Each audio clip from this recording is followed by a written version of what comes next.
하나님 말씀 빌립보서 3장 12절에서 14절까지 보겠습니다. 빌립보서 3장 12절에서 14절까지 같이 읽겠습니다. 내가 이미 얻었다 함도 아니요 온전히 이루었다 함도 아니라 오직 내가 그리스도 예수께 잡힌 바 된 그것을 잡으려고 달려가노라. 형제들아, 나는 아직 내가 잡은 줄로 여기지 아니하고 오직 한 일, 즉 뒤에 있는 것은 잊어버리고 앞에 있는 것을 잡으려고 표대를 향하여 그리스도 예수 안에서 하나님이 위에서 부르신 부름의 상을 위하여 달려가노라. 아멘. 지난주에는 구원받은 후에 죄와 실패를 반복하며 질이 멸렬하는 삶을 살다가 이런 상태에서 벗어나서 죄에 대해서 늘 승리하고 그리스도 안에서 안식하게 되는 그런 어떤 소위 제2의 축복이라고 하는 것이 있다. 이것이 교리적으로 맞는 것인지 이런 내용을 살펴봤습니다. 그래서 교리적으로나 실천적인 측면에서 오류가 있다라고 하는 말씀을 드렸습니다. 죄의 세력으로부터 자유롭고 성령으로 충만해지는 이런 획기적인 성화의 체험은 그들이 주장하는 것처럼 의롭다함을 받은 후에 그 신자가 된 후에 중생한 후에 어느 정도 시간이 흐른 후에 누리게 되는 이런 것이 아니라고 말씀을 드렸습니다. 믿음으로 예수 그리스도와 연합되는 순간부터 우리 이것을 누릴 수 있는 특권인 동시에 또 누려야 하는 의무라고 말씀드렸습니다. 우리는 예수 그리스도를 믿는 순간 그리스도와 연합해서 즉각적이고 결정적으로 이미 거룩해졌고 또 우리 안에 계신 성령으로 충만해져서 죄의 지배에서 실제적으로 자유로운 거룩한 사람으로 살 수가 있습니다. 자, 오늘은 제2의 축복이라 불리는 이 성화론을 주장하는 사람들, 특별히 이런 성화론의 원류에 해당되는 존 웨슬레의 그 성화론, 완전주의 성화론이라고 하는데 그 성화론이 나오게 된 배경과 그 입장이 아닌 전통적인 입장에 있는 그 성화론의 장단점에 대해서 살피고 성경적인 균형 잡힌 성화론을 로마서 7장과 8장에 대한 해석을 어떻게 해야 되는가 이 내용을 살피는 것을 통해서 보도록 합니다. 시간이 허락되면 말이죠. 다음 주에 아무래도 다음 주에 한 번 더 해야 될 것 같은데, 자, 어쨌든 지난주에 이어서 제2의 축복을 주장하는 사람들은 이 획기적인 은혜를 체험한 후에 우리가 다시는 죄와 침체 수렁으로 미끄러져 떨어질 수 없는 어떤 영적인 정상의 어떤 고봉에 계속 머무르게 될 수 있는 것처럼 말을 합니다. 근데 이제 제가 개인적으로 이런 견해에 있는 사람들이 웨슬레 또 그 이후에 성결운동, 캐직사경회, 오순절 이렇게 이어진다고 그랬잖아요. 지난주에. 그렇게 이어져요. 근데 이제 제가 캐직사경회 라인에 있는 분들 전부는 제가 읽어보진 않았지만 최근에 읽었던 분이 찰스 프라이스라고 하는 분이에요. 그분도 이 캐직사경회의 그 라인에 계신 분이거든요. 근데 그분의 책을 읽어보면 그렇게 주장하지 않습니다. 소위 제2의 축복이라 불리는 그런 경험을 한 후에 죄에 대해서 막 싸우는 이런 삶도 이제 그치고 그리스도 안에서 안식을 누린다. 늘 죄에 대해서 승리하고 그 상태에서 내려오지 않는 듯한 이런 내용을 가르치지 않습니다. 근데 이제 왜 이런 오해를 가느냐? 이거를 잘못 이해한 사람들이, 잘못 적용한 사람들이 그런 모습을 보인다라고 저는 생각을 해요. 제 시펜 루이스도 캐직사경회 라인에 계신 분이거든요. 근데 그분 책도 제가 여러 권 이렇게 몇 권 읽었는데 그분도 뭐 십자가의 도나 또 어떤 책들이 있죠? 갈보리의 십자가의 도 관련된 이런 책들을 읽어보면 흔히 생각하는 것처럼 제2의 은혜 체험을 통해서 이제 죄에 대해서 더 이상 우리가 지거나 그 질이 멸렬하는 그런 삶을 사는 그런 상태 이상의 삶을 산다.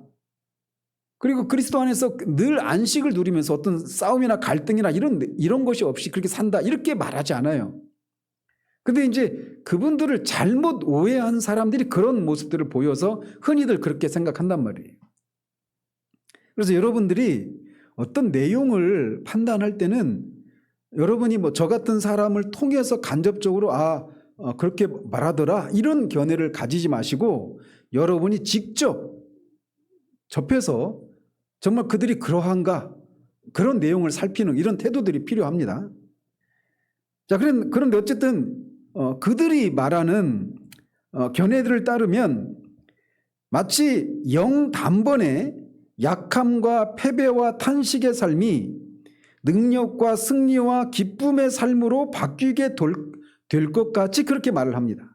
그러니까 어떤 획기적인 제2의 축복이라고 말하는 그 은혜 체험을 통해서 이제 완전히 그 로마서 7장에 있던 그리스도인이 로마서 8장의 그리스도인이 되는 거, 육적인 그리스도인이 영적인 그리스도인이 되는 어떤 그런 결과를 가져온다, 이렇게 주장을 한단 말이에요. 근데 과연 그런 삶이 가능한가를 살피려고 하는 겁니다.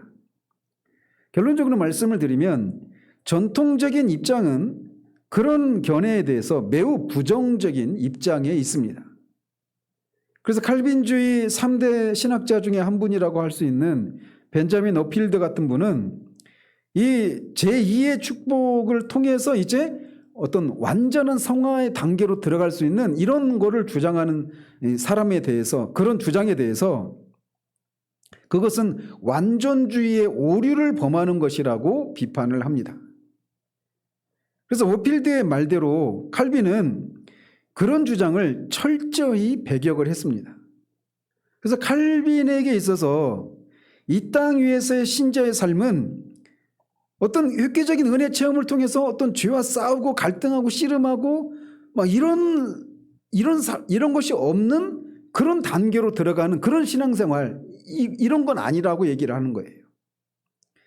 그래서 그의 입장에 따르면 이 땅 위에서의 신자의 삶은 계속되는 죄와의 싸움과 시험과 고난이 있는 십자가의 삶이다, 이렇게 얘기를 합니다.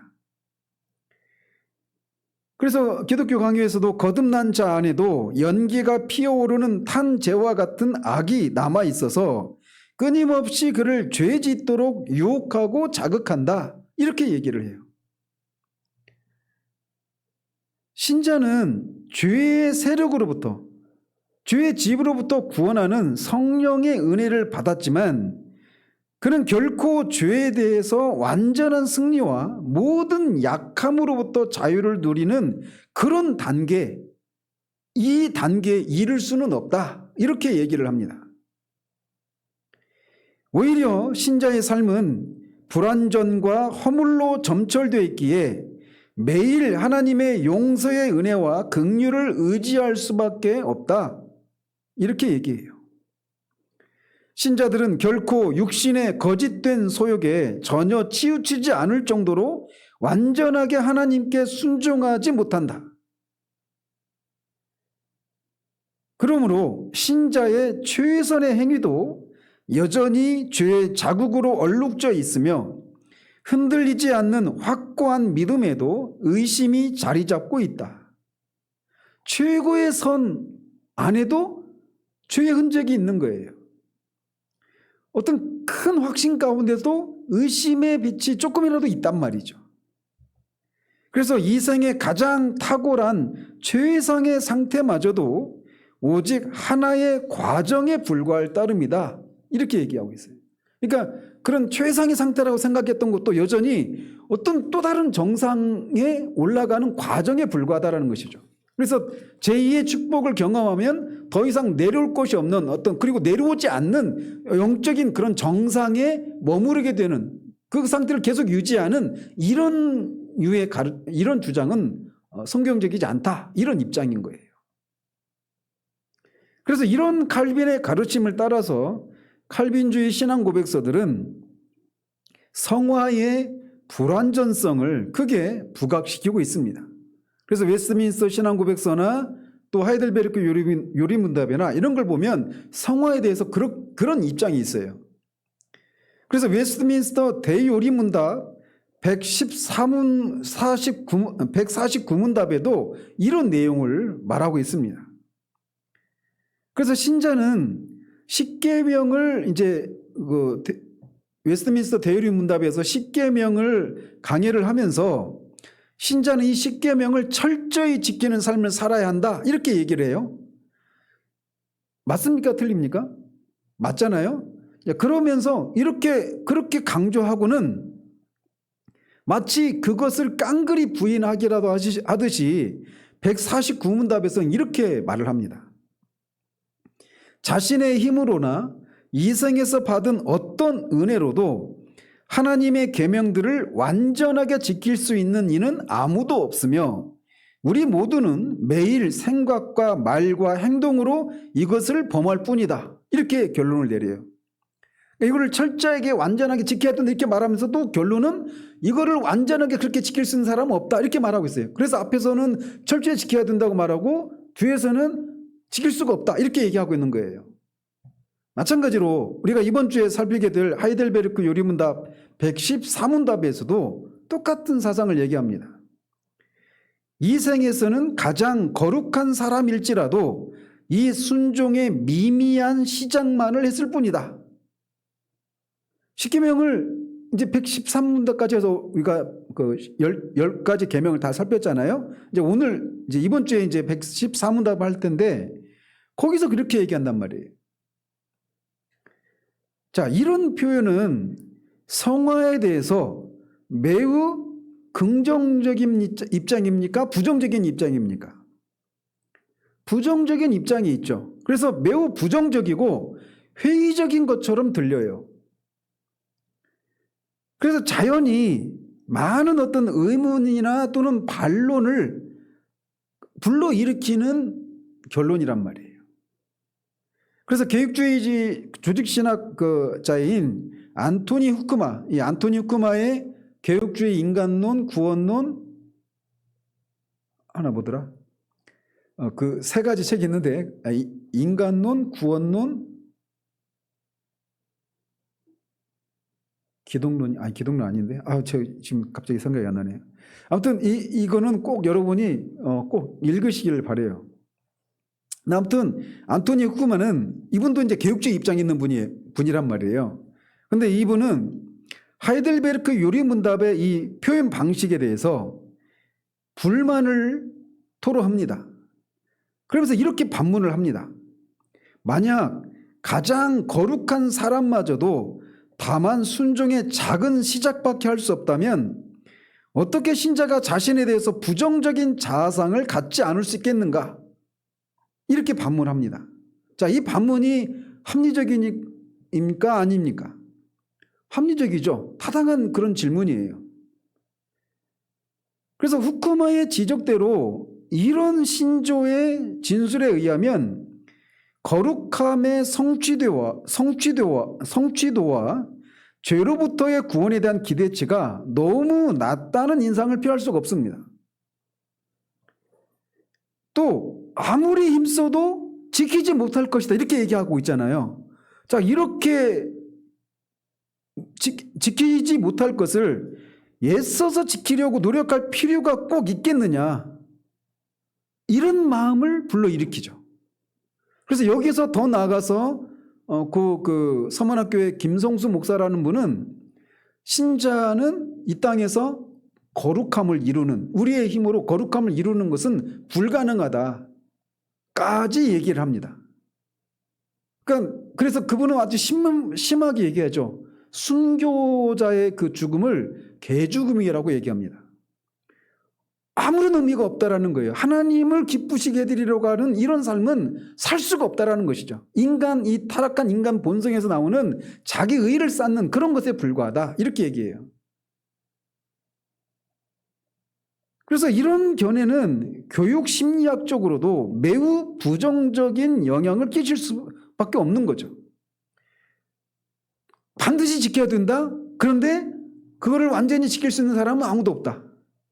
그러니까 아무리 해도 할 수 없다. 이런 얘기를 하면서 지키라고 얘기하니 그거를 누가 내가 하면 될 수 있어. 이런 생각을 가질 수 있겠고 어차피 실패할 거 뭐 10번 가다가 10걸음 가다가 그만두나 5걸음 가다가 그만두나 무슨 차이가 있는가 이런 생각을 하지 않겠어요? 그러다 보니까 신자들이 낮은 정도의 윤리적인 수준에 만족하게 하고 거기에 안주하게 만드는 그런 어떤 그 부족함이 있단 말이에요. 더불어서 거룩함을 간절히 추구하는 사람들은 이런 전통적인 가르침에 실망해서 좀 더 나은 성화론을 찾아 방황하게 되는 겁니다. 그런 배경 속에서 요한 웨슬레의 완전주의 성화론이 나오는 거예요.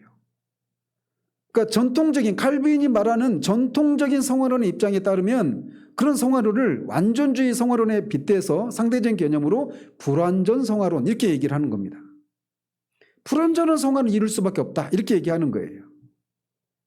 그래서 웨슬레가 특별히 이렇게 그리스도인의 완전을 추구하게 된 배경에는 이렇게 성화의 불완전성을 강조하는 전통적인 교리에 대한 불만이 깔려 있다라고 하는 것을 우리가 주목할 필요가 있습니다. 칼빈주의 불완전 성화론이 안고 있는 약점 혹은 잠재되어 있는 그런 위험성이 웨슬레의 완전 성화에 대한 열정을 자극했다 이렇게 볼 수가 있는 거예요. 웨슬레는 전통적인 불완전 성화론이 신자들의 낮은 수준의 삶을 또는 거짓된 삶을 합리화시키는 방편으로 남용되는 것을 염려했습니다. 그렇지 않겠어요? 완전히 거룩한 그런 삶 속에도 거기에도 오점이 있고 아무래도 완전에는 이룰 수 없다 이런 얘기를 하면 사람들이 당연히 내가 할 수 있는 최선을 다했다 이렇게 말하면서 어차피 완전히 이루지 못하니까 자신의 그런 거짓된 삶이나 또는 낮은 수준의 삶을 합리화시키고 그 안에서 안주하려고 하지 않겠습니까? 그렇게 남용될 수 있는 것을 염려했단 말이에요. 자, 이것도 합리적인 생각이죠. 그래서 칼빈주의에서 가르치듯이 하나님의 계명을 결코 온전히 지킬 수 없고 죄를 지을 수밖에 없다라고 한 이런 고정관념은 우리의 부패한 마음에 온갖 종류의 합리화를 제공합니다. 그렇지 않겠어요? 얼마나 우리 마음은 항상 준비된 핑계로서 이 어쩔 수 없음에 초점을 맞추기가 쉬운가? 도저히 이룰 수 없는 것을 자신감을 가지고 흔들림 없이 계속 추구할 사람이 어디 있겠는가? 이렇게 그가 그의 저널에 그렇게 글을 남겨요. 웨슬레는 그의 완전 성화론이 또 다른 극단에 치울 수 있다라고 하는 것을 잘 알고 있었습니다. 그래서 그는 완전주의 가르침이 빠지기 쉬운 함정인 영적인 교만과 기만에 대해서 경계했습니다. 영적인 교만, 그러니까 완전주의 성화론을 따르게 되면 나는 이제 완전한 성화를 이루고 있다. 이렇게 얘기하는 사람들은 그렇지 못한 사람을 향해서 어떤 마음을 갖겠습니까? 당연히 우쭐대고 내가 저 사람보다 더 낫다라고 하는 생각을 가지겠죠. 그런 영적인 교만에 빠지기도 하고 또는 완전하지 않은데 완전한 것처럼 그렇게 스스로를 속일 수 있단 말이에요. 그런 기만에 빠질 위험이 있는 겁니다. 그는 누누이 교만과 열광주의를 조심하고 그것을 아주 멀리해야 한다라고 경고를 했습니다. 그럼에도 불구하고 이런 어떤 영적인 체험들, 그러니까 자아가 죽는 체험, 이런 것을 통해서 내가 그전과는 확연히 다른, 그래서 더 이상 죄에 대해서 실패하지도 않고 죄를 늘 이기고 막 뭔가 주님을 위해서 그 쉼이 없이 일하는 이런 것이 아니라 그리스도 안에서 그리스도와 연합되어서 그 연합을 이루고 그 그리스도 안에 거하면서 안식을 누리는 그런 단계에 들어갔다. 이렇게 말하면서 스스로 속고 있는 그런 것에 대해서 경고했단 말이에요. 근데 실제로 그런 사람들이 여전히 있습니다. 이들의 가르침을 잘못 이해한 사람들이. 또 조금이라도 가시적으로 완성을 표방해서는 안 되고 자신의 있는 그대로의 모습, 허물과 죄를 솔직히 인정하기를 회피하려고 해서는 안 된다고 권면을 합니다. 이렇게 속이는 거죠. 내가 막 이렇게 갈등하고 씨름하고 염려하고 막 걱정하고 이런 게 있는데 없는 것처럼. 그래서 그런 사람들 보면 도사들 같아요. 어떤 방식으로 하는지 제가 이제 뒤에서 말씀드리겠습니다. 그런데 이제 웨슬레이 성화론을 완전주의 성화론 이렇게 붙이고 있지만 웨슬레가 실제로 엄밀한 의미에서 절대적으로 무오한 오류가 없는 완전을 주장하지는 않았습니다. 그는 온전한 성화의 은혜를 경험한 사람도 여전히 연약함과 무지와 실수가 있고 그로 인해 그것에 대한 용서의 은혜가 필요하다라고 하는 것을 인정을 했어요. 그러니까 은혜 체험을 통해서 그가 완전히 성화되었다 이걸 주장한 건 아니에요. 그래서 그는 그의 생애 말년에 이렇게 고백을 합니다. 제가 그 웨슬레의 전기를 읽다 보면 웨슬레도 약간 이렇게 좀 이렇게 괴짜 같은 그런 게 좀 있어 보여요. 제 개인적으로. 그래서 막 그때는 말 타고 다녔잖아요. 그 1700년대 그 30년대 1700년대 중반이니까 산업혁명 전이에요. 그러니까 이제 말 타고 다니는데 칼빈주의자가 오면 막 말 타고 쫓아갑니다. 가지고 막 칼빈주의하고 막 붙어가지고 논쟁하고 막 가지고 막 얘기하고 근데 그 사람이 도망갔다 막 그 길 일기에 써 있고 막 그래요. 근데 그랬던 웨슬레가 생애 말년에 이렇게 그 저널에 이렇게 남깁니다.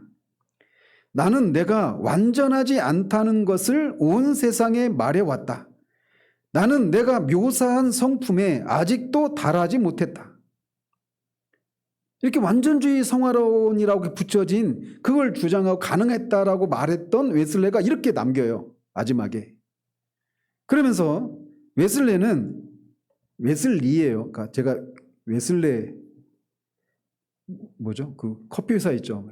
거기에 자꾸 입에 붙어가지고 웨슬리는 성화를 점진적인 과정으로 보는 칼빈의 견해에 전적으로 동의한다고까지 말했습니다.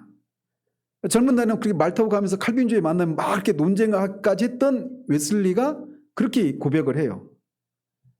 그래서 칼빈이 그랬던 것과 똑같다. 이 점에서 나는 그와 털끝만큼도 다르지 않다. 이렇게 그 생애에는 이런 고백을 해요. 웨슬리는 칼빈주의 입장에서 볼 때 불완전한 상태에 불과한 성화의 수준을 완전이라고 하는 용어를 사용해서 묘사함으로써 큰 혼란을 야기한 겁니다. 그러니까 그게 완전이라고 생각했는데 한 과정에 불과했던 거예요. 더 가보니까 완전히 아니더라는 거죠. 그래서 칼빈주의 입장에서 보면 불완전한 상태에 불과한데 그는 그거를 완전이다. 그 시점에서는 완전이었던 겁니다. 그러니까 사람들이 혼란을 야기하는 거죠. 이 이외에도 그의 견해에는 몇 가지 문제가 있는데 그 중에 하나가 뭐냐면 죄에 대한 개념을 상대화시키고 주관화시키는 거예요. 그러니까 완전 성화를 주장하니까 죄를 짓지 않는 거잖아요. 그죠? 근데 그 죄를 짓지 않는다고 말할 때 그 죄에 대한 개념이 상대적이라는 겁니다. 그래서 죄를 어떻게 정의를 내리냐면 아는 계명을 고의로 범한 것 이거를 죄다 이렇게 정의를 내리는 거예요. 그러니까 근데 사람이 어때요? 성장을 하면서 이 계명을 하나님의 뜻을 아는데도 성장하잖아요. 근데 오늘은 이게 죄가 아니었단 말이에요. 그래서 그 수준에서는 내가 그 계명을 안 어겼어요. 그러면 죄를 안 짓는 겁니다. 근데 시간이 지나면 이게 하나님의 계명, 하나님의 뜻을 아는 빛이 더 찬란해지면 이게 더 수준이 높아지잖아요. 그래서 죄를 그런 식으로 정의를 내리니까 상대적인 그런 개념으로 전락을 하고 마는 겁니다. 그러니까 절대자 하나님 앞에서 객관적이고 절대적인 이런 의미의 계명이 아니라 상대적이고 내 주관적인 경험과 이 한계에 머무른 그런 죄에 대한 개념이 나오게 되는 거예요. 그래서 내가 어떤 은혜 체험을 통해서 내가 더 이상 죄를 짓지 않는다라고 말했던 이 사람이 그 사람보다 더 성숙한 사람이 볼 때는 여전히 죄 가운데 있는데 그 사람은 나는 그 사람의 빛에 근거하면 죄를 안 짓는 거가 되는 거예요. 어떤 의미인지 아시겠죠? 나아가서 그의 가르침은 이게 이런 완전 성화가 가능한 것은 신자가 예수 그리스도를 믿고 의롭다함을 받은 후에 어느 시점에서 이 은혜 체험을 하는 것을 통해서 그 단계로 들어가는 거거든요. 그래서 이렇게 칭의 후에 즉각적인 성화가 일어난다라고 그는 가르쳤는데 그 가르침은 죄책으로부터의 구원과 죄의 세력으로부터의 구원을 2단계적으로 일어나는 일로 그렇게 사람들을 오해하게 만들어 버리는 거예요. 근데 우리가 예수 그리스도를 믿을 때 이 두 가지가 동시에 일어나잖아요. 죄책으로부터의 우리가 해방을 받을 뿐만 아니라 죄의 권세, 죄의 지배로부터도 우리가 자유롭게 된단 말이에요. 이게 동시에 일어나는 일인데 죄책으로부터 우리가 건진받은 후에 은혜 체험을 통해서 죄의 지배로부터 벗어난다 이렇게 생각을 하게 된단 말이죠. 그리고 이런 오해가 이제 성결운동이나 캐직이나 이런 오순절주의자들이 성령 세례를 통해서 그런 영적인 그리스도인이 된다라고 하는 이런 가르침이 여기에서부터 나오는 겁니다. 그런데 거듭 말씀드리지만 일반적으로 이렇게 캐직이나 이런 사람들이 이렇게 평가를 내려요. 근데 제가 개인적으로 읽었을 때는 그분들은 그렇게 얘기하지 않아요. 예수 그리스도를 믿을 때 우리가 죄책으로부터도 구원받을 뿐만 아니라 죄의 권세로부터도 구원받는다고 명확하게 얘기합니다. 제시펜 윌리스도 그렇고 찰스 프라이스도 그렇고 다 그래요. 그런 얘기합니다. 근데 이제 문제는 그게 믿음의 영역의 문제라고 그랬잖아요. 죄에 대해서 죽는 이게. 근데 믿음으로 우리가 그게 실제로 우리가 그걸 경험하는 것과 다른 거잖아요. 그래서 이 실제적으로 이걸 경험하는 것과 그들이 그거를 죄책으로부터 구원받은 후에 은혜 체험을 통해서 죄의 권세로부터 구원받는 일이 나중에 일어나다 이렇게 주장한 게 아니에요. 다만 이게 실제로 일어난 것이지만 이거를 진짜 경험적으로 알게 되는 일은 차후에 일어날 수 있는 일이다. 이런 식으로 얘기하는 것이고 그리고 그런 체험을 한 후에도 여전히 죄에 대해서 싸우고 갈등하고 십자가를 지고 자기를 부인하고 이런 내가 무엇인가 하는 것 이것을 여전히 그들도 강조합니다. 그런데 이거를 잘못 오해하고 잘못 적용된 사람들 때문에 제가 볼 때는 도매급으로 그분들도 그런 평가를 받고 있다. 이런 생각을 해요. 자, 이렇게 완전에 대한 추구는 웨슬리에게만 특유한 것이 아닙니다. 죄에서 자유롭고 온전히 거룩하게 사는 것은 그가 정말 진정으로 구원받은 그리스도인이라면 모든 그리스도인들이 바라는 바이죠. 그래서 칼빈 또한 웨슬리 못지않게 거룩에 대한 열망과 온전한 삶에 대한 염원을 가진 사람이었습니다. 이렇게 성화에 대한 관심과 갈망을 둘이 똑같이 가졌음에도 불구하고 두 사람의 성화로는 대조적인 특색을 띠고 있습니다. 그래서 칼빈은 온전한 거룩함을 이루는 것이 그리스도인의 갈망이고 목표이지만 그 소망이 언제 이루어진다라고 생각했냐면 종말론적으로 이루어진다라고 생각을 한 거예요. 그래서 우리가 개인적으로는 우리가 죽을 때 성화가 이루어지는 겁니다. 그렇지만 그 전까지의 신자의 삶은 죄의 세력에서 벗어날 수 없는 아주 불완전한 삶이라고 하는 점을 강조합니다. 여전히 우리가 몸을 입고 있으니까, 몸에 죄가 남아있으니까. 반면에 웨슬리는 성령의 은혜는 신자를 죄의 결박에서 획기적으로 자유롭게 하는 완전 성화에 이르게 한다고 이렇게 가르친 거예요. 자, 이런 강조점에 뚜렷한 차이가 있는데 그들이 이런 각각의 성화론을 주장했던 상황에서 어떤 상황에서 그런 얘기를 했는가를 살펴볼 필요가 있는 겁니다. 그래서 칼빈의 경우에는 로마 카톨릭과의 논쟁 속에서 성화의 불완전성을 크게 부각시킬 필요가 있었습니다.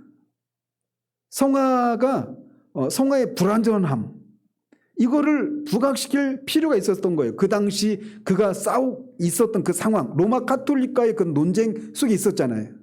그런 배경 속에서 이 성화의 불완전성을 특히 강조했단 말이에요. 이에 비해서 웨슬리는 이런 불완전 성화가 남용되는 상황 속에서 온전한 그리스도인의 삶에 대한 관심과 추구를 새롭게 불러일으켜야 할 사명을 느꼈던 겁니다. 그래서 그런 시대적인 상황 속에서 그런 주장들이 나왔던 거예요. 이 웨슬리의 완전 성화론이 안고 있는 근본적인 문제는 이미 실현된 것과 아직 성취되지 않은 것 사이에 균형 잡힌 시각을 견지하지 못하는 것에 있습니다. 즉 그는 이미에 강조점이 가 있는 겁니다. 이미 다 이루었다라는 겁니다. 그리스도의 십자가의 죽으심과 부활을 통해서. 그러니까 우리가 그리스도의 십자가의 죽으심과 부활을 통해서 우리가 그와 함께 이미 죄에 대해서 죽고 하나님을 향해서 살았잖아요. 그래서 이미 우리가 그리스도 안에서 이미 거룩한 사람이 되었다 이렇게 말하잖아요. 그걸 뭐라고 말합니까? 결정적 성화 이렇게 얘기하잖아요. 그러니까 이미 이루어진 일이에요. 그게. 그러니까 법정적으로 신분적으로 우리가 이미 이루어진 일이에요. 근데 이미 쪽에만 강조점이 가 있는 겁니다. 근데 아직 실제적으로 이게 우리의 것이 아니잖아요. 아직은 경험적인 측면에서. 그러니까 이미 쪽에 강조점이 가 있는 겁니다. 이미를 강조하는 거예요. 그래서 과장된 승리주의에 빠질 수 있는 위험을 그가 극복하지 못했던 겁니다. 이와 대조적으로 칼빈은 아직이라고 하는 이 종말론적인 초점을 통해서 성화를 고찰함으로써 이미 이루었다고 생각하는 완전주의적인 망상과 영적인 우월주의를 그가 추방하고자 했어요. 동시에 성화에 참된 그런 어떤 역동적인 겸손을 불러 일으킵니다. 우리 안에 계속 내재하는 죄성에 대한 강조는 우리의 죄와 불완전에 대해서 좀 더 사실적인 안목을 갖게 하고 그로 인해서 경성하는 삶의 자세를 취하게 하는 이런 유익이 있어요. 그래서 칼빈에게 있어서 한 사람이 영적으로 성숙한다라고 하는 것은 자신의 부패성에 점점 더 예민해지는 것을 의미했습니다. 사실 우리가 더 찬란한 빛이 있으면 있을수록 더 많은 것을 보죠. 우리가 하나님께 더 가까이 가면 갈수록 우리 안에 있는 이 죄된 부패함을 더 많이 보게 되는 겁니다. 촛불 아래서 보는 것과 태양 아래서 보는 것이 차이가 있는 것처럼 말이죠. 그래서 더 거룩해지고 은혜가 충만해질수록 하나님께서 요구하시는 성결의 높은 수준을 더욱 선명하게 보게 되고 동시에 상대적으로 자신이 이루었다라고 생각하는 거룩함과 이 하나님이 요구하는 것 사이에 거리가 멀구나 이거를 보게 된단 말이에요. 그렇기 때문에 은혜 안에서 성숙한다라고 하는 것은 자신의 불완전함을 더 깊이 절감하고 생생하게 볼 수 있는 겸손의 그 밑바닥으로 계속 내려가는 것을 의미하는 겁니다. 그래서 만약 겸손을 통해서 거룩해진다라고 하는 이 역설적인 진리를 제대로 깨닫지 못하면 우리는 두 가지 오류에 빠져요. 영적인 교만이나 자기 기만이라고 하는 오류에 빠지게 되는 겁니다. 그러니까 내가 다 이루었다고 생각하는 거죠. 이미 이루었다고 생각하는 거예요. 내가 이미 도달했다. 그리고 거기에 도달하지 못한 사람들을 보면서 그것을 이루어낸 나. 영적인 그런 영광을 내가 취하고 영적인 교만함에 빠지게 되는 겁니다.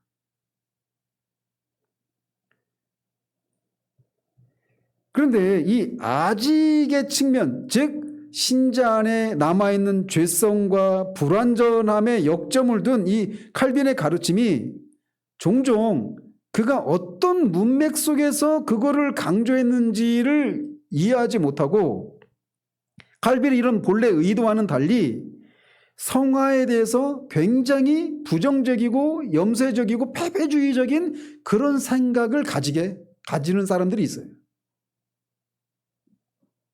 그래서 그의 불완전 이 성화 교리가 온전히 주님의 뜻을 따라 살아야 하는 신자의 중대한 의무를 교묘하게 회피하는 그런 구실로 남용되는 경우가 많습니다. 그래서 불순종의 삶을 살면서 그거를 이유를 어떻게 돼요? 불완전하기 때문이다 이렇게 합리화시키는 겁니다. 그래서 그렇게 내가 그런 얘기는 또 어디로 책임을 돌리는 거예요? 누구에게? 하나님께 돌리는 겁니다. 하나님이 은혜를 더 주셨으면 내가 이렇게 살 텐데 못 산다 이렇게 되는 거죠. 오늘날의 교회는 칼빈이 불완전을 강조해야만 했던 그런 상황하고 맞닿아 있는 것 같습니까? 아니면 웨슬레가 강조했던 임의라고 한 이런 측면을 이런 것이 더 강조되어야 되는 그런 상황에 맞닿아 있는 것 같습니까? 갑자기 질문해서 답하기가 어렵죠. 근데 오늘날은 칼빈이 불완전을 강조해야만 했던 그런 상황과 반대되는 그런 상황에 처해 있다라고 보여져요. 즉 웨슬리가 가졌던 관심과 강조점이 필요한 때라고 본단 말이죠. 왜냐하면 다 지금 성화에 대한 거룩해지려고 하는 이런 삶을 이런 데 열심을 내는 사람들을 찾아볼 수가 없어요. 그리고 그런 사람들의 그 핑계는 뭐냐면 어차피 말씀대로 살 수도 없는데 이렇게 하면서 그거를 합리화시키면서 안주하고 있단 말이에요. 그러니까 이런 상황이니까 칼빈의 이 성화론보다는 웨슬레가 강조했던 이런 것이 더 우리에게 부각시켜줘야 될 그런 때다 이런 생각을 한단 말이에요. 무슨 말씀인지 아시겠죠? 물론 웨슬레가 빠졌던 그런 잘못을 범하지 않는 한에서 말이에요. 그래서 우리는 균형 잡힌 임의와 아직이라고 하는 이 두 가지 사이 균형 잡힌 성화론을 강조해야 돼요. 그리고 그게 성경적인 성화론이고 사실 그게 칼빈이 말했던 것이기도 해요. 칼빈을 오해했기 때문에 그렇게 주장한다고 생각했던 거죠. 칼빈의 이 불완전 성화론은 완전주의적인 오류를 원천 봉쇄하는 그런 장점을 가지고 있습니다. 그렇지만 그것에 대해서 웨슬리가 반발했듯이 그 성화론은 아직이라고 하는 측면을 너무 지나치게 강조해서 그리스도인이 죄를 이기고 실제적인 거룩함을 이룰 수 있다, 이런 승리의 삶을 살 수 있다라고 하는 그런 기대를 약화시키는 약점이 있었다라는 거예요. 그래서 사람들로 하여금 신앙의 나태와 방종과 패배주의를 조장하는 그런 잠재적인 위험성이 있는 겁니다. 잘못 가르치게 되면 말이에요. 전제가 있는 거예요. 제가 볼 때는 칼빈은 그렇게 가르치지 않았어요. 제가 개인적으로 기독교 강의를 읽을 때는 그렇게 안 읽히거든요. 어쨌든 그렇기 때문에 비록 웨슬레의 성화론에 여러 가지 문제점이 있지만 성화의 가능성에 대한 웨슬레의 긍정적인 시각과 확신은 이 불완전 성화론이 가지고 있는 그런 잠재적인 위험과 이 패배주의적인 그런 위험, 이런 것들을 극복하는 어떤 계기, 동기를 부여할 수 있는 그런 것이 될 수 있다라는 거죠. 우리를 변화시키는 성령의 능력을 제한하기를 거부했던 웨슬리의 긍정적인 믿음과 그리스도인의 삶을 온전한 사랑과 기쁨과 감사로 충만한 삶으로 이해한 그의 입장은 성화에 대한 모든 부정적인 견해와 불신앙을 교정하는 순기능을 발휘하기도 합니다. 그래서 오전에도 말씀드렸잖아요. 우리가 다 죄의 노예에서 벗어나면 의의 노예가 된단 말이에요. 그 순간 즉각적으로. 근데 죄의 노예의 상태와 의의 노예의 상태는 다르다고 그랬죠. 거기에는 사랑이라고 하는 이 원리가 있는 겁니다. 그래서 이 사랑이 그 사랑 때문에, 우리를 향한 하나님의 사랑 때문에, 그리스도의 사랑 때문에 우리가 기꺼이 그런 죄를 이기고 우리 몸을 그 불의의 무기로 드리지 않고 의의 무기로 드리는 삶이 가능하고 이런 것이 가능하단 말이에요. 근데 그래서 웨슬레이는 완전한 사랑, 그러니까 완전한 성화, 완전한 사랑, 이게 두 개가 맞닿아 있습니다. 그래서 성화의 삶을 사는 것은 힘들기만 하고 이런 게 아니라는 거예요. 우리도 올려놨잖아요. 성화의 삶은 힘들기만 한 것이 아니란 말이에요.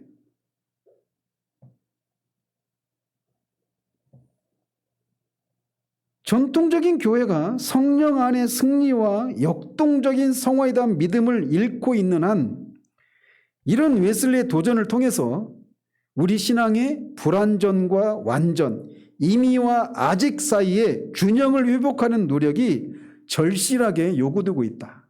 이게 오늘날 우리의 현실이다라는 거죠. 자, 그래서 제가 빨리 해볼게요. 이런 균형을, 그러니까 임의와 아직 이 사이의 이 균형을 잘 유지하는 성화론을 위해서는 로마서 7장 14절에서 25절까지에 대한 올바른 이해가 중요합니다. 그래서 어떤 성화론적인 입장을 취하느냐에 따라서 이 로마서 7장 14절에서 25절에서 묘사된 이 바울의 고백이 어떤 해석이 달라져요.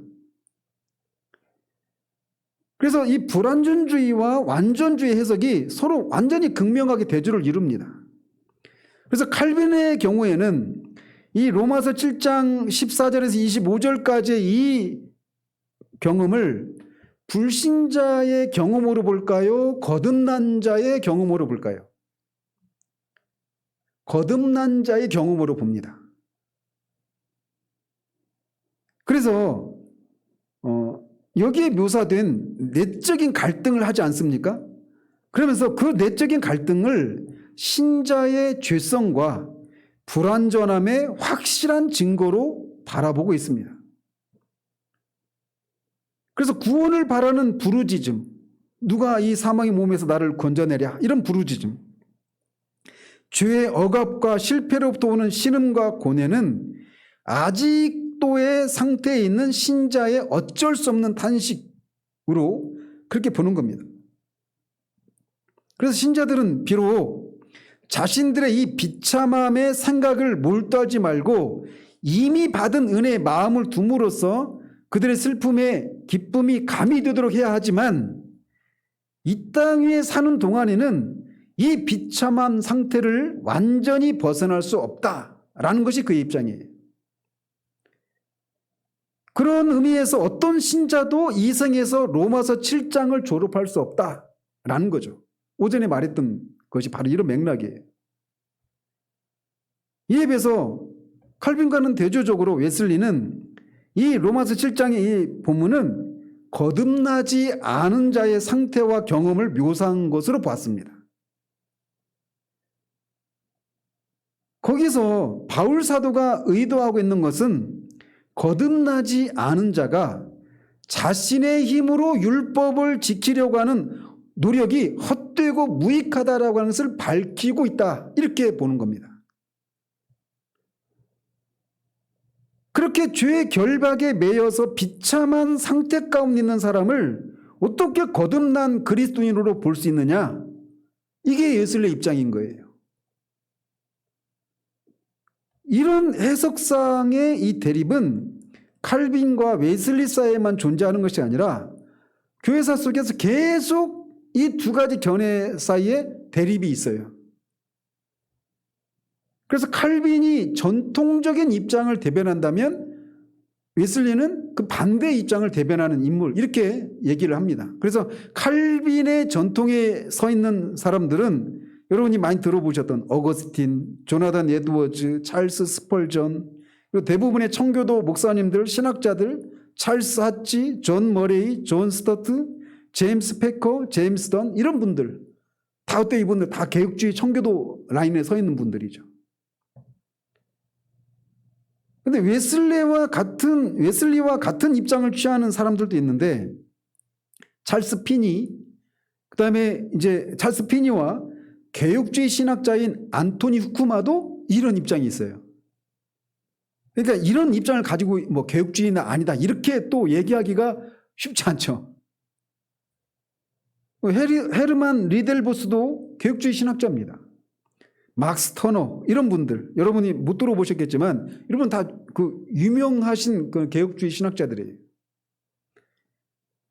근데 오늘날은 최근에는 이 전통적인 칼빈의 입장 이런 칼빈의 그 전통적인 입장보다는 비전통적인 해석이 오히려 주류를 이루고 있습니다. 그래서 저도 총신에 있을 때 저희 그 조지신학 교수 중에 한 분은 이 7장 로마서 7장에 있는 고백을 거듭나지 않은 사람의 경험을 얘기하고 있는 거다 이렇게 얘기하시는 분이 계셨어요. 자, 그래서 여기 있는 사람은 어떤 사람이냐, 거듭난 사람이냐 거듭나지 않은 사람이냐 이 두 가지 대립된 해석이 있어요. 그래서 그는 과연 신자인가 아니면 불신자인가? 그것이 불신자라고 주장하는 사람들이 제시하는 가장 강력한 논리적인 근거는 뭐냐면 그가 지금 묘사하고 있는 이 고백을 보면 그는 아직 죄의 지배에서 벗어나지 못한 상태에 있다라고 말하고 있는 거라는 거죠. 그래서 그 사람은 비록 하나님의 법을 행하려고 하는 선한 뜻과 의지를 가지고 있을지라도 죄의 결박에서 자유롭지 못한 사람이다. 선을 행하려고 하는 마음의 원함은 있어도 그 의지와는 반대로 결국 죄를 짓고 마는 죄의 지배 아래 있는 사람이다. 즉 죄의 노예인 것이다. 이렇게 얘기를 하는 거예요. 그런데 죄의 노예인 사람은 앞에 6장에서 말하고 있는 게 뭐예요? 모든 그리스도인들은 죄의 노예가 아니다 이렇게 말하는데 7장에 있는 사람들은 죄의 노예인 그런 모습으로 말해주고 있기 때문에 이 사람은 거듭난 신자일 수가 없다. 이게 그들의 입장이라는 거예요. 그리스도인은 결코 죄의 지배에서 결정적으로 벗어난 사람이기 때문에 이 6장과 완전히 상반된 모습을 보여주고 있는 건 아니냐. 그러니까 이 사람은 신자일 수가 없고 불신자다 이렇게 얘기를 하는 거예요. 그런데 전통적인 해석을 따르는 사람들은 그 사람은 결코 불신자일 수 없다 이런 입장입니다. 또 반대로 왜 그러느냐면 그 사람에게는 뭐가 있냐면 하나님의 뜻을 행하고자 하는 간절한 소원함이 있어요. 이를테면 7장 22절에 내 속사람으로는 하나님의 법을 즐거워한다. 그 속사람 사실은 속사람 이런 속사람 얘기를 한다는 얘기 자체가 이미 그 사람은 신자다라고 하는 그런 말을 말해주는 그런 용어거든요. 근데 그 속사람이 하나님의 법을 즐거워한다 이렇게 말하고 있단 말이에요. 어떻게 거듭나지 않은 사람이 하나님의 법을 즐거워할 수 있느냐라는 거죠. 그래서 어떤 신약학자는 불신자들 가운데서도 양심적이고 선을 사모하는 사람들의 예를 들어서 그렇게 하나님의 법을 즐거워하는 것이 어느 정도는 가능하다 이렇게 항변을 합니다. 그런데 거듭나지 않은 사람들이 하나님의 법을 즐거워한다라고 말하는 것은 하나님의 절대적인 기준 계시의 빛에서 본 그 하나님의 법을 즐거워하는 게 아니에요. 그러니까 자신이 스스로 설정해 놓은 거죠. 율법주의자도 마찬가지죠. 율법주의자도 내가 하나님의 계명을 다 지켰다. 사도 바울도 율법 의로는 흠이 없는 사람 이렇게 생각했잖아요. 그런데 탐하지 말라라고 한 이 계명 앞 딱 서니까 무너져 버리잖아요.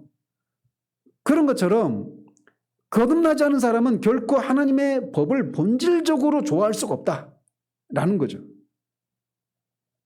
그래서 바울 사도는 거듭나지 않은 육신의 마음은 하나님과 원수가 되고 하나님의 법에 굴복하지 않는다고 말했어요. 로마서 8장 7절 8절에 보면 육신의 생각은 하나님과 원수가 되나니 이는 하나님의 법에 굴복하지 아니할 뿐 아니라 할 수도 없음이라. 육신이 있는 자들은 하나님을 기쁘시게 할 수 없다. 그렇기 때문에 이런 구절들을 보면 불신자가 하나님의 법을 즐거워할 수가 있다 없다? 없단 말이에요. 그러니까 내 속사람으로 하나님의 법을 즐거워한다고 말하고 있는데 이거는 그 사람이 거듭나지 않고서야 이런 고백을 할 수가 없다 이렇게 얘기하는 거예요. 또 여기서 그 묘사된 사람은 자신의 부패성을 깊이 인식하고 있는 사람이죠. 그래서 18절 14절에 보면 내 속 곧 내 육신에 선한 것이 거하지 아니하는 줄을 안다. 나는 육신에 속하여 죄 아래 팔렸다 이렇게 고백을 합니다. 이것은 거듭나기 전에 불신자가 이렇게 고백을 할 수 있습니까? 거듭나기 전에 바울 사도의 모습과는 완전히 다르죠. 아까도 말씀드린 것처럼 빌립보서 3장 6절에 바울은 주님을 만나기 전까지는 자신이 율법의 의로는 흠이 없는 자라고 생각했던 사람이었어요. 근데 다메섹 도상에서 주님을 만난 뒤에는 바로 그냥 거기서 꼬꾸라지죠. 그 주님의 부활하신 영광의 빛 앞에 자신이 죄인이라고 하는 것을 그냥 곧장 깨닫게 되는 거예요. 그래서 그는 14절에 율법은 신령한 줄 알거니와 나는 육신에 속하여 죄 아래 팔렸다 이렇게 바르게 자신의 이 전적으로 율법을 지킬 수 없는 자신의 전적인 부패함과 무능력을 고백하고 있는 거예요. 근데 이런 고백은 불신자가 할 수가 없는 고백이라는 거죠.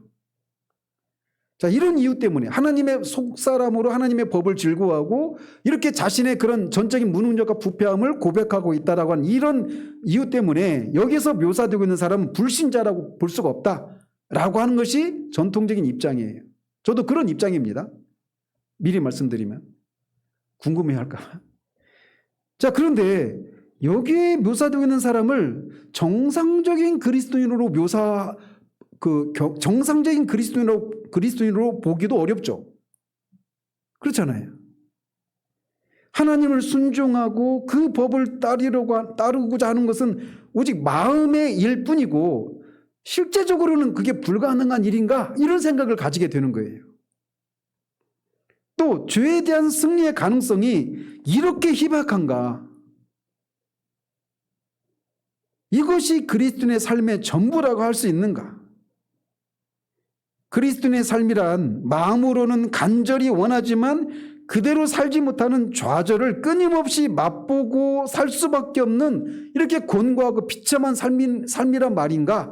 이런 의문을 가질 수밖에 없어요. 이 사람의 모습을, 7장의 이 모습을 보면. 그래서 우리는 신자라고 보기에는 이게 정말 신자의 모습이 이게 전부인가라고 하는 이런 질문을 가질 수밖에 없고, 불신자라고 하기에는 아까 말한 그런 이유들 때문에 불신자라고 말할 수도 없는 이 양쪽의 딜레마에 빠지는 거예요. 그래서 양측의 해석 모두가 다 일리가 있어요. 어느 면에서는. 그러면서도 동시에 문제도 있어요. 그래서 이게 어떤 입장에서 봐야 되느냐 이런 이제 그 혼란이 있는 겁니다. 그래서 중도적인 입장이 나와요. 그게 뭐냐면 거듭난 사람도 아니고 거듭나기 전에 불신자의 상태도 아닌, 불신자가 거듭나는 과정에서 겪는 그 과정이다 이렇게 보는 입장이 있습니다. 로이드 존스도 그런 입장이에요.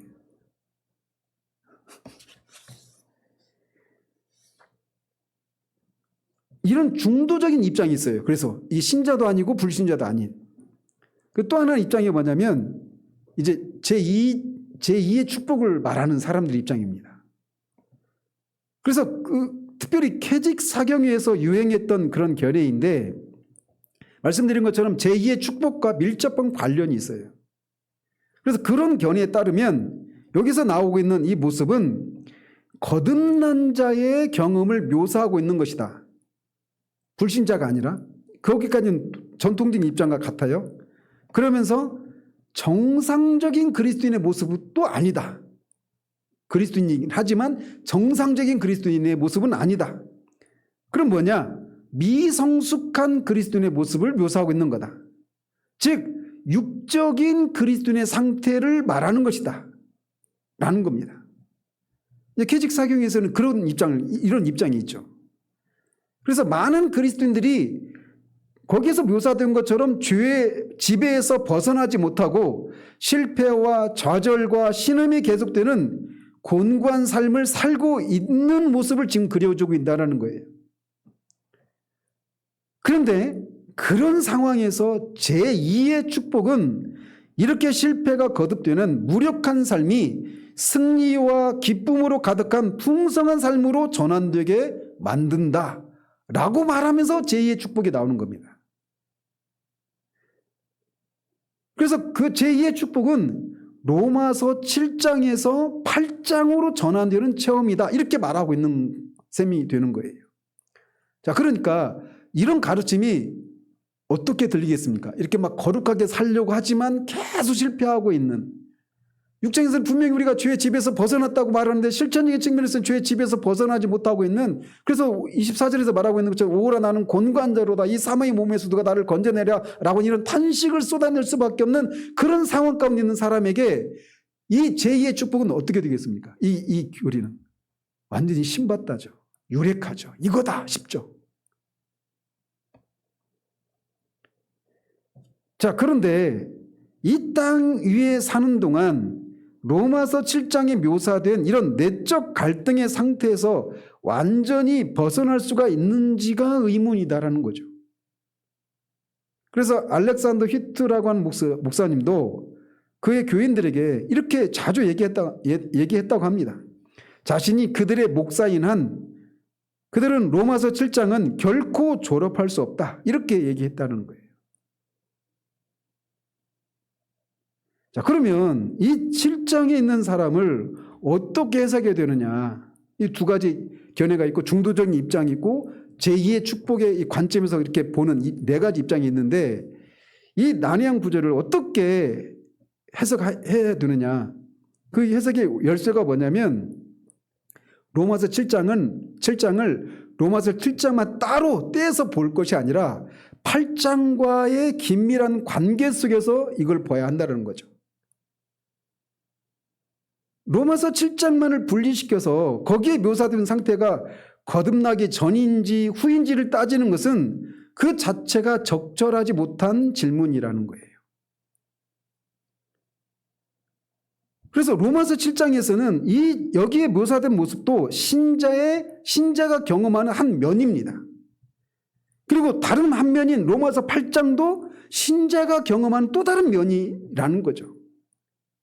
그래서 로마서 7장과 8장이 서로 합쳐져서 거듭난 자의 경험을 온전히 묘사하는 한 폭의 그림이 될 수 있다는 거예요. 이런 관점으로 봐야 한다는 거죠. 그래서 로마서 7장에서는 반쪽만 보는 겁니다. 로마서 8장도 마찬가지고. 근데 이 두 가지를 같이 연결시켜서 종합적으로 봐야 한다고 하는 것이 이거를 잘 해석하는 원리가 되는 거예요. 자, 그래서 로마서 7장에서 사도가 강조하고 있는 건 뭐냐면 바울은 신자의 경험을 율법과 육신의 관점에서 이제 보고 있는 겁니다. 그래서 육신의 약함 때문에 율법의 요구를 지킬 수 없다. 이 사실을 부각시키고 있는 거예요. 그러면서 우리 안에 역사하고 있는 우리 몸에 남아있는 죄와 사망의 법과 그 세력이 얼마나 강한지를 밝혀주고 있는 겁니다. 그걸 통해서. 이에 비해서 8장에서는 신자의 경험을 이제 율법과 육신의 관점에서가 아니라 내주하시는 성령의 관점에서 조명하고 있는 겁니다. 그래서 생명의 성령의 법이 어떻게 죄와 사망의 법에서 우리를 해방시켜서 육신의 약함의 문제를 해결하고 율법의 요구를 지킬 수 있게 해주는지를 설명하고 있는 거예요.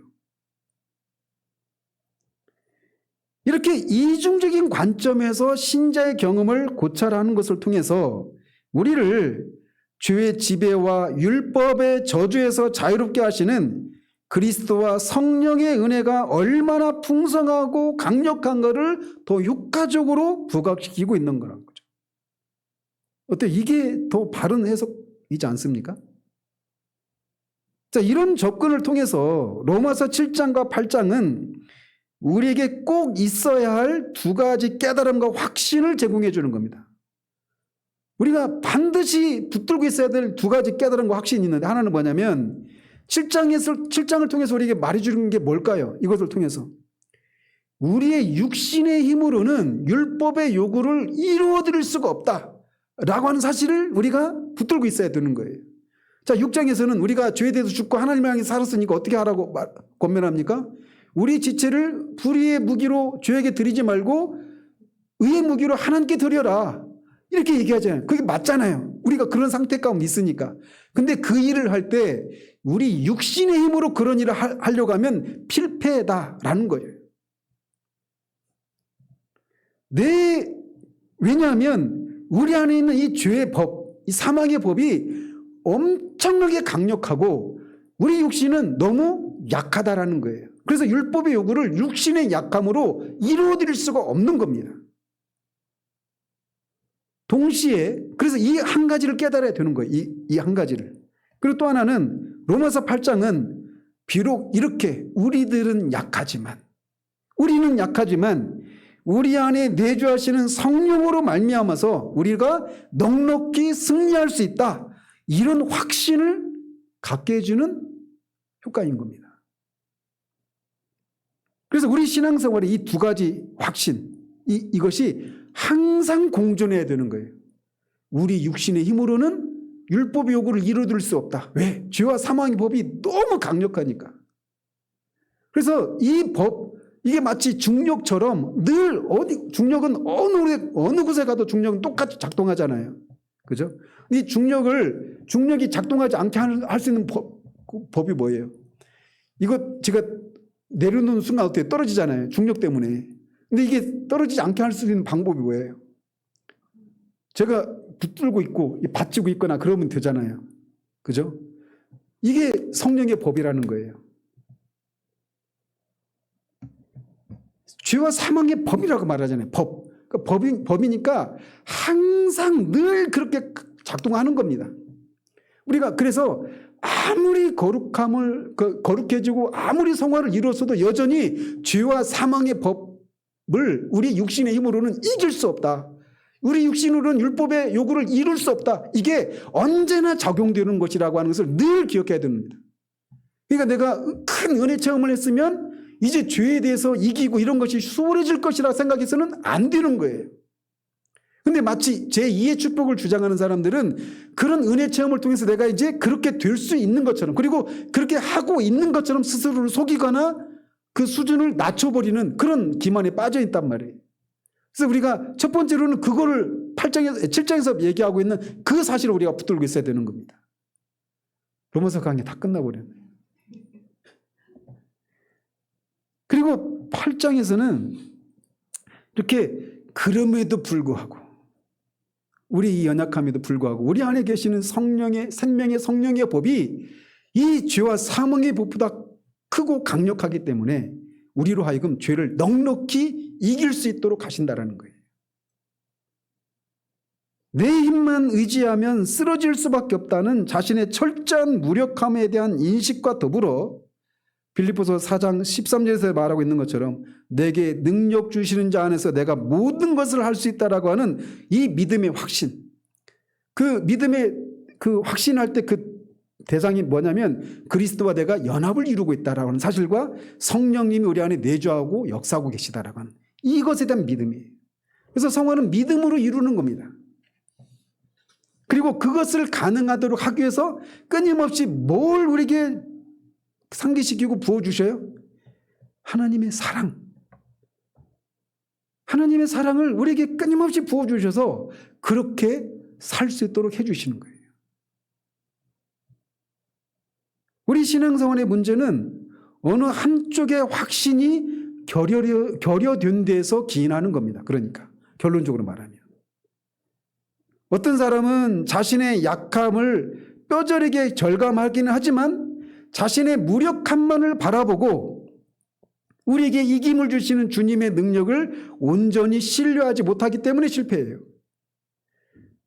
신자의 부패성과 불완전을 지나치게 강조하는 성화론이 이런 패배주의적인 신앙을 조장할 수가 있는 겁니다.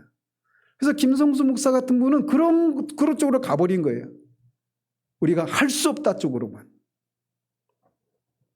근데 반대로 주 안에서 승리할 수 있다라고 하는 긍정적인 확신은 있지만 자신의 연약함에 대한 깊은 인식이 부족해서 실제로는 성령의 능력을 의지하기보다는 자신의 힘과 열심을 더 의지하는 것 때문에 실패하기도 합니다. 많은 경우에 이 후자가 많죠. 성령만을 의존하기에는 아직 육신이 너무 강한 거예요. 그래서 앞에서도 계속 얘기했던 것처럼 성령께서 어떻게 해요? 우리를 계속 우리 육신을 이렇게 죽이고 우리 육신의 무기력함을 볼 수 있도록 실패를 허용하시는, 그래서 성령 충만은 실패한 자들에 대한, 성공한 자들에 대한 성공 보수가 아니라 실패한 자들에게 주신 하나님의 선물이다, 이런 얘기를 했던 거예요. 긍정의 힘과 믿음마저 성령이 아니라 육신에서 산출될 수 있습니다. 베드로의 경우에 그걸 볼 수 있죠. 베드로가 주님을 사랑했을까요? 안 했을까요? 진짜 사랑했습니다. 그래서 주님이 그 잡히시는 그 현장까지 따라간 거예요. 그리고 주님이 네가 오늘 다 이 두 번 울기 전에 나를 3번 부인할 것이다 이렇게 이런 얘기했을 때 절대로 자신은 그렇게 하지 않을 것이다 이런 얘기했잖아요. 그게 진심이었을까요? 아니었을까요? 진심이었어요. 진심이었고 그렇게 하고 싶었어요. 근데 결국은 실패하잖아요. 근데 그 베드로가 똑같은 베드로인데 오순절 성령 강림 이후에 어떻게 될까요? 광장에 나가서 너희들이 십자가에 죽인 예수가 주와 그리스도가 되게 하셨다 선포하잖아요. 주님 때문에 핍박을 받는 것을 기뻐하잖아요. 실패를 통해서 내 힘이 아니라 성령을 의지하는 법을 배우는 겁니다. 신앙생활은 그거예요. 그거를 가르쳐 주시기를 끊임없이 하나님 앞에 구해야 돼요. 저는 말씀을 전할 때도 늘 그걸 기도합니다.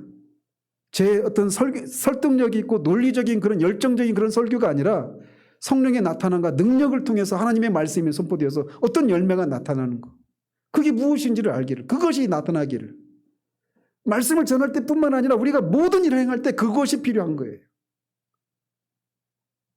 또는 어떤 사람들은 영적인 기만을 당하는 겁니다. 그러니까 이미 이루어진 것만 강조하는 거예요. 그래서 내가 여전히 그 어떤 은혜 체험이 진짜일 수 있습니다. 그게. 근데 그 은혜 체험을 했다고 해서 그 사람의 육신이 바뀌거나 또는 죄와 사망의 법이 약화되거나 이러지 않아요. 그래서 여전히 우리 안에는 이 7장에서 벗어날 수 없단 말이에요. 계속 이런 싸움이 있는데 마치 그게 없는 것처럼 스스로 속이거나 속고 있는 겁니다. 그런 사람들은 아주 그냥 근심 걱정이 없습니다. 그 사람들이 전가의 보도처럼 내놓는 게 뭐냐면 나는 죽었다라는 거예요. 내 진짜는 그리스도와 함께 연합해서 그와 함께 살아난 그 사람이 나지, 막 혈기를 부리고 어떤 염려되는 상황에서 근심하고 염려하고 이런 나, 그 옛사람은 죽었다. 죽었는데 뭐가 네가 그런 어떤 어려움 앞에서 염려하고 근심하느냐 하면서 그런 방식으로 자기를 부인합니다. 그건 가짜예요. 속고 있는 겁니다.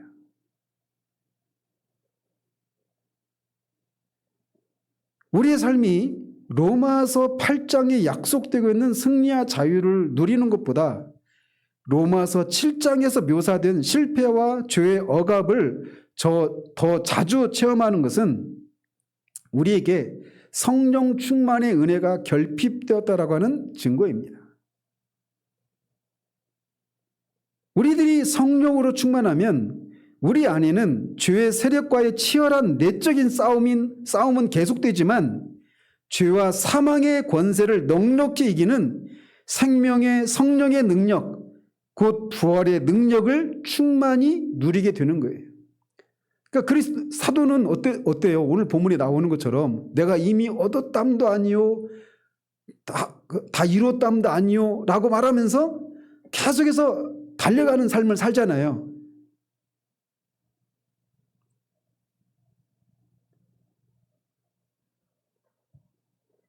교회의 소망 중에 하나가 뭐냐면 부활의 능력을 알기를.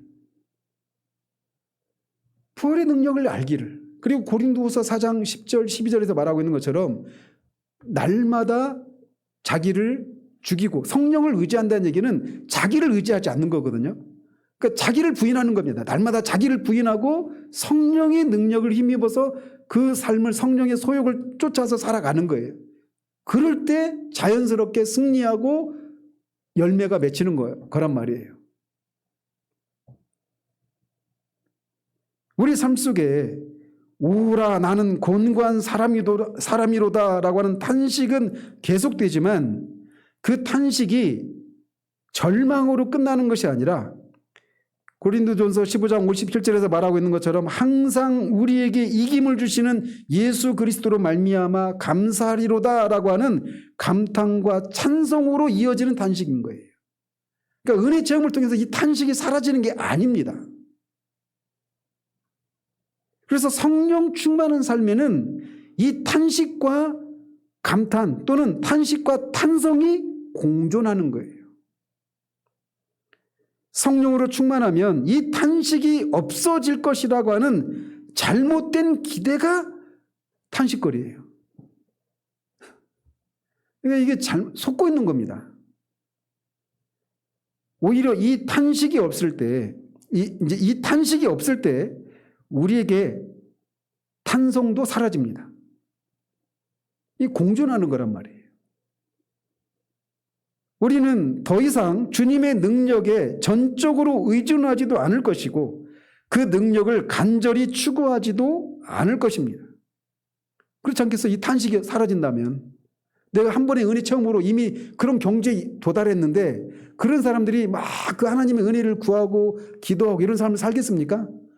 안 살아요. 그래서 그걸 얘기하는 사람, 내가 어떤 은혜 체험을 통해서 자아가 파쇄되고 자아가 죽고 하는 이런 체험을 통해서 내가 이제 영적인 그리스도인, 로마서 8장의 그리스도인 되었다라고 말하면서 이 탄식이 없는 삶을 살고 있는 것처럼 말하는 사람들은 기도하지 않습니다.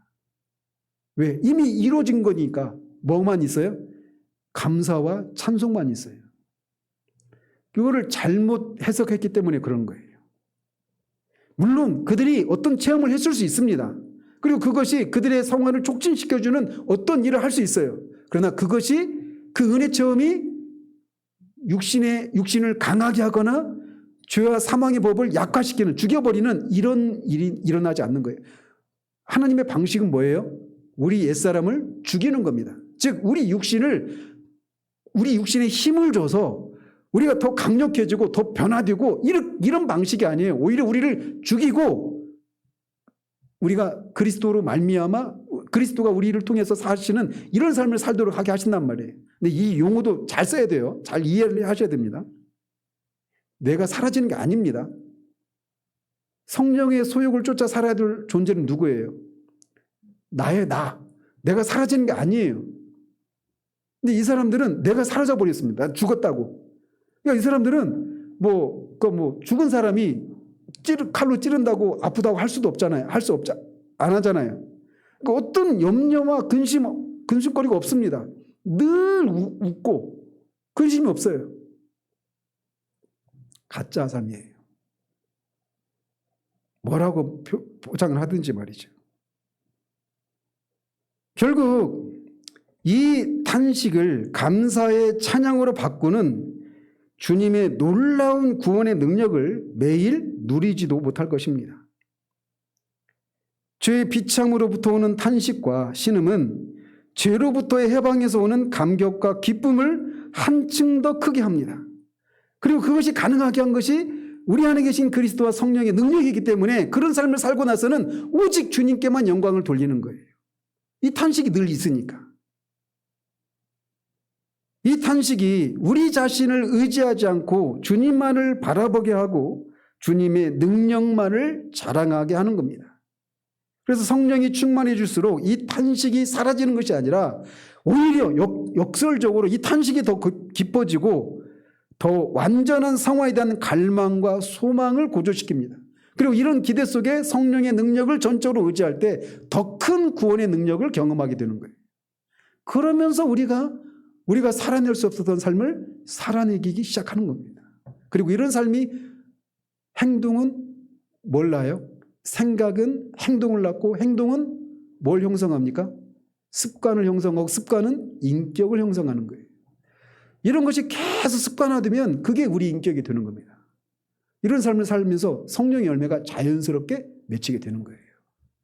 그것이 가능하도록 그리스도의 십자가의 죽으심과 부활을 통해서 우리가 그와 함께 죽고 그와 함께 살아나는 것을 통해 이미 이 일을 완전히 모든 장치를 다 구비해 놓으신 겁니다. 그래서 우리가 이 진리를 끊임없이 묵상하고 이 두 가지 사실, 우리 힘으로는 율법의 요구를 이룰 수 없다. 죄와 사망의 법이 너무 강력하니까. 그렇지만 성령의 능력으로 말미암아 우리가 이것을 할 수 있다. 그래서 이 7장의 상태에서 오는 탄식과 8장에서 이 탄성, 이게 같이 늘 공존하는 삶이 그리스도의 삶이라고 하는 것을 잊지 않으시길 바라요. 그럴 때 우리가 그런 삶을 살 수 있는 겁니다. 근데 오늘날 앞에서도 말씀드린 것처럼 우리는 할 수 없다 쪽에 많이 무게중심이 거기에 가 있어요. 그러니까 이것에 대한 시대적인 반동으로 할 수 있다만 강조하는 모습이 나타나는 겁니다. 이 7장은 건너뛴 채, 7장은 다 졸업한 사람처럼 생각하는 잘못된 가르침이 넘쳐나는 거예요. 그러나 이 두 가지는 항상 같이 가는 겁니다. 7장과 8장은 그리스도인의 양면의 모습을 보여주는 거예요. 이런 균형을, 이미와 아직 사이에 있는 이 균형 잡힌 성화론을 우리가 분명히 붙들고 날마다의 삶 가운데서 이거를 실제적으로 맛보고 살아가는 그런 일들이 있기를 바라요. 얼마나 우리는 저는 기대가 얼마나 큰지, 주님이 이미 그런 모든 일을 해놓으셨고 또 우리가 그 말씀을 따라 성령의 인도하심을 쫓아 이렇게 살아갈 때 이런 것이 가능하다라고 하는 걸 생각할 때 우리가 20년, 오전에 말씀드렸잖아요. 20년, 30년 후에 우리가 어떤 사람이 될 것인가. 잘 되면 어떻게 되겠습니까? 우리가 그리스도처럼 되는 거예요. 물론 칼빈이 말하는 것처럼 우리는 죽을 때까지 몸에 죄가 남아있기 때문에 몸을 벗기 전까지는 7장을 졸업할 수 없어요. 항상 같이 가는 겁니다. 죽을 때까지. 그러나 그것이 우리를 성화에 대한 욕구를 절감시키는 게 아니에요. 이렇게 이해를 하면 말이죠. 기도하겠습니다. 하나님 아버지, 이미와 아직 사이에 우리가 존재한다라는 사실들을 우리가 자주 잊으면서 아직 우리에게 이루어지지 않은 그 현실만을 주목하다가 그리스도의 십자가의 죽으심과 부활 또 성령의 내주하심을 통해서 주님이 우리에게 이루어 놓으신 그리고 우리에게 열려져 있는 삶의 가능성을 주목하지 못한 채 패배주의적인 그런 생각을 가지고 심지어는 그런 것조차 아예 품을지 않은 채 그냥 가난을 숙명처럼 여기며 살아가는 그런 모습이 넘쳐나는 시대를 우리가 살고 있습니다. 그런 시대에 대한 반발로 마치 어떤 은혜 체험을 통해서 이제 더 이상 우리 안에서 남아있는 죄와 사망의 법을 인한 우리의 육신의 연약함을 인한 탄식은 이제 나와는 상관이 없는 듯이 그렇게 살아가며 뜬구름 잡는 그런 현실의 뿌리를 두지 않은 채 살아가고 있는 그런 모습들, 또는 마치 그런 것이 가능한 것처럼 생각해서 우리가 임의만을 강조하다가 뿌리가 없는 그런 신앙생활을 하는 그런 경우도 있음을 주님이 아십니다. 아버지 하나님, 우리에게 진리를 바르게 조명해 주셔서 우리가 임의와 아직 사이 이 균형을 갖춘 이 성화를 분명히 기억하고 우리의 힘으로 육신의 율법의 요구를 이루어드릴 수 없음을 바르게 인식할 뿐만 아니라 그럼에도 불구하고 우리가 비록 약하지만 우리 안에 계신 성령의 능력을 힘입어서 내게 능력 주신 자 안에서 모든 일이 가능하다라고 하는 이 믿음 또한 발휘해서 이 탄식과 탄성이 균형을 갖춘 이런 바른 신앙생활을 살아갈 수 있는 우리들 될 수 있도록 도와주시옵소서. 그래서 정말 탄식만이 넘쳐나지도 않고 탄식이 없는 탄성만이 넘쳐나는 공허한 삶이 아닌 탄식과 탄성이 같이 공존하는, 그러면서도 탄성이 우세한 그 삶을 살아가는 우리 모두 될 수 있도록, 그래서 그런 삶을 통해 하나님께 영광을 돌려드리는 그런 우리들 될 수 있도록 도우시기를 원합니다. 예수 그리스도 이름으로 기도합니다. 아멘.